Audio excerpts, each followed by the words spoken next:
is as a result of people being allergic to the truth and the reality. Ambassador Meg Whitman and other ambassadors were at bombers throughout the counting of votes. They had access to the public portal. They had calculators. They are educated, and they have done some bit of mathematics.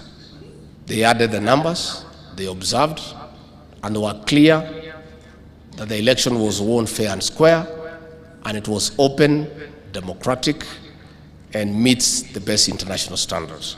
What the ambassador is saying is that is the truth. So she is being attacked and vilified by saying what everybody knows. I want to request leaders to accept the truth and the reality and move on. Life is not static. Life is dynamic. Today you are up, tomorrow you are down, and so on. Again, I want to request our leaders to exercise patriotism to their motherland. President William Ruto inherited a difficult situation. I said in Kasarani on the inauguration day on the 13th of September last year, and some people thought I'm mischievous, and they thought probably I'm mannerless to say the truth in front of visitors.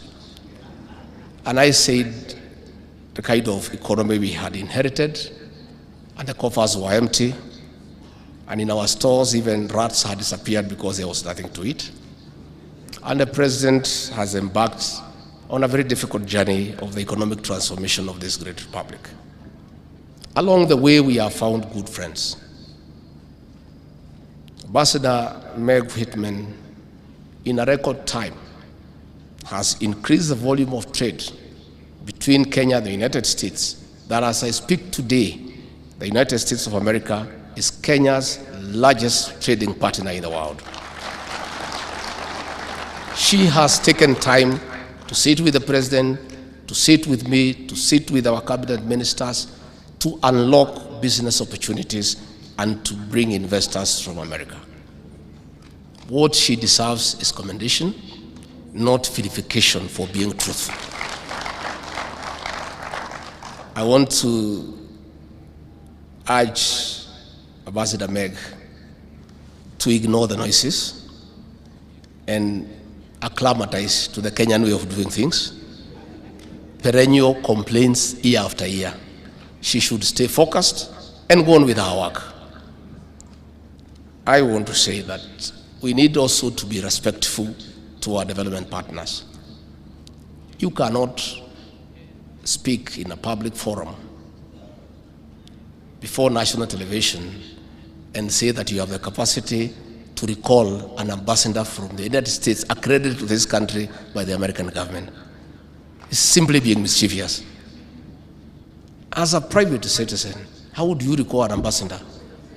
You cannot even transfer an assistant chief in your local application. You know, it's part of the denial syndrome. You know what was happening during the handshake regime? It's something that happened that nobody can comprehend. That cabinet ministers were being told to go and brief a private citizen on what is happening in government. Principal secretaries were being told to go and brief a private citizen on the workings of government. The CS National Treasury was being told to go and brief a private citizen about the budget.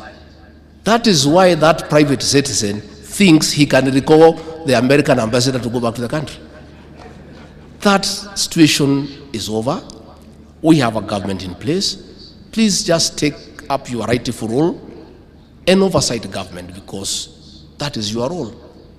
Again, I want to say that the hardship team, after destroying the economy of this country, gave President Ruto no chance, because they knew it was almost impossible to turn around the country. In a record 1 year, President William Ruto, through pragmatic leadership, continuous engagement, agreeing to be advised, having a very competent economic council, has done the unthinkable.